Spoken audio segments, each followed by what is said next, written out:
Assalamualaikum warahmatullahi wabarakatuh. Apa kabar semua? Jumpa lagi di channel YouTube Dosen RN bersama saya Rina Novita.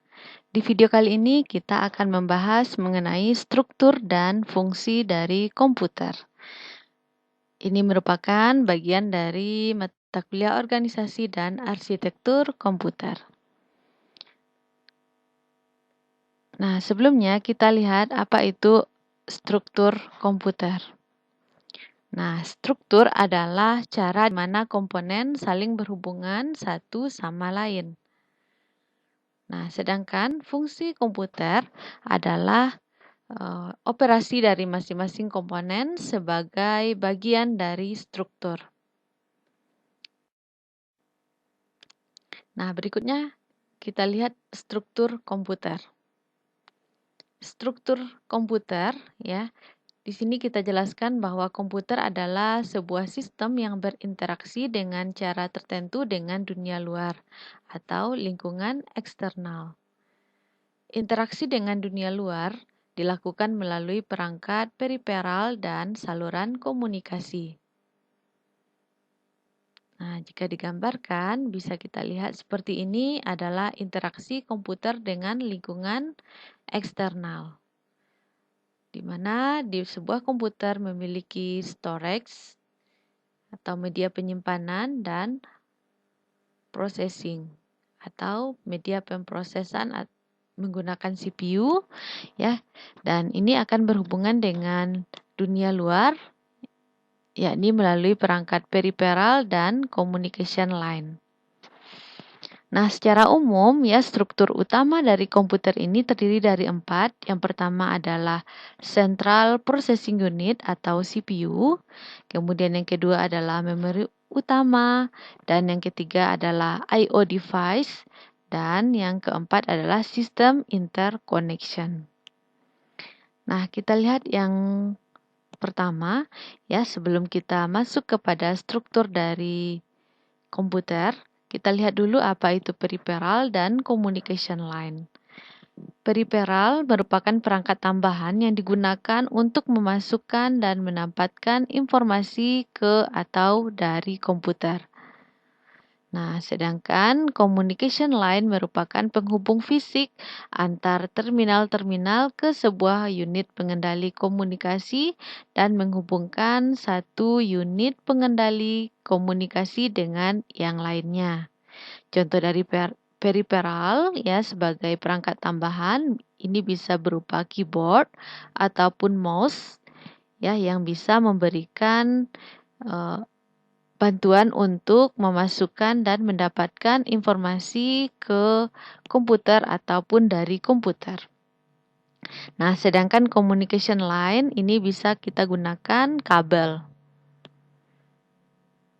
Nah, ini adalah gambar dari struktur komputer ya di mana sebuah komputer ya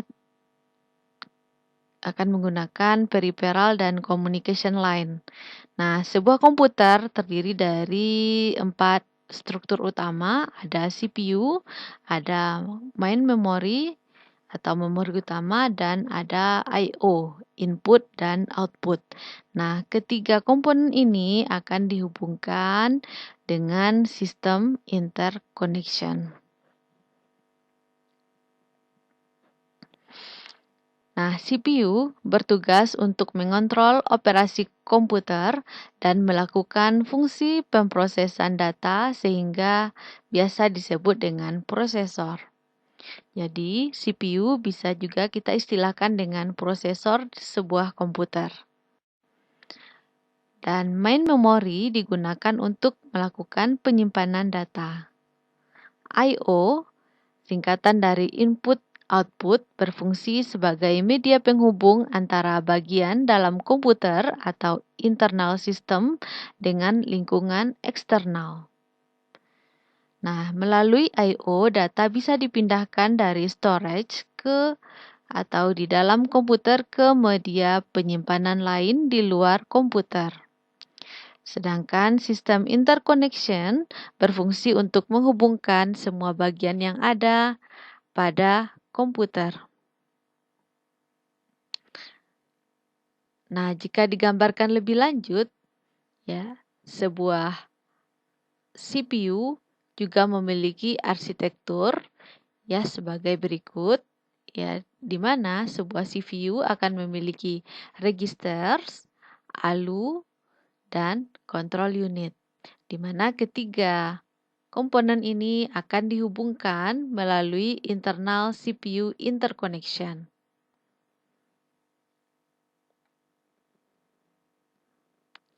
Nah, berikutnya kita akan lihat fungsi utama dari sebuah komputer. Nah, sebuah komputer memiliki 4 tujuan utama. Yang pertama adalah sebagai data processing atau sebagai pengolahan data. Kemudian sebagai data storage atau penyimpanan data. Kemudian yang ketiga sebagai data movement atau pergerakan data. Dan yang keempat sebagai kontrol atau unit. Sebuah komputer harus mampu melakukan pemrosesan data dalam format yang beragam dan cakupan pemrosesan yang sangat luas. Lokasi data yang diproses oleh unit pemrosesan tidak selalu sama. Oleh karena itu, salah satu fungsi dasar dari komputer adalah kemampuannya untuk memindahkan data dari satu tempat ke tempat lain yang dibutuhkan. Nah, sebagai contoh, perpindahan karakter dari keyboard ke screen. Meskipun pemrosesan data dilakukan dengan sangat cepat, namun kenyataannya butuh satu tempat penyimpanan sementara selama proses berlangsung. Data-data komputer yang dibutuhkan dan hasil pemrosesan disimpan dalam storage atau media penyimpanan untuk selanjutnya dilakukan pemrosesan ulang dari storage ke perangkat I/O atau sebaliknya. Nah, sebagai contoh adalah perpindahan data pada saat mendownload ataupun mengupload dari atau ke internet. Ketiga operasi komputer tersebut yakni pemrosesan, penyimpanan, dan perpindahan data membutuhkan kendali yang dapat mengatur kinerja sistem sehingga bisa harmonis.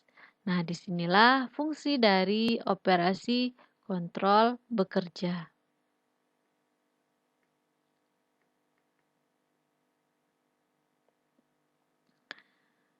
Nah, demikianlah materi kita mengenai struktur dasar komputer dan fungsi komputer. Terima kasih sudah menyaksikan video ini. Jika ada pertanyaan, silakan tulis di kolom komentar. Dan kita akhiri dengan mengucapkan Assalamualaikum warahmatullahi wabarakatuh.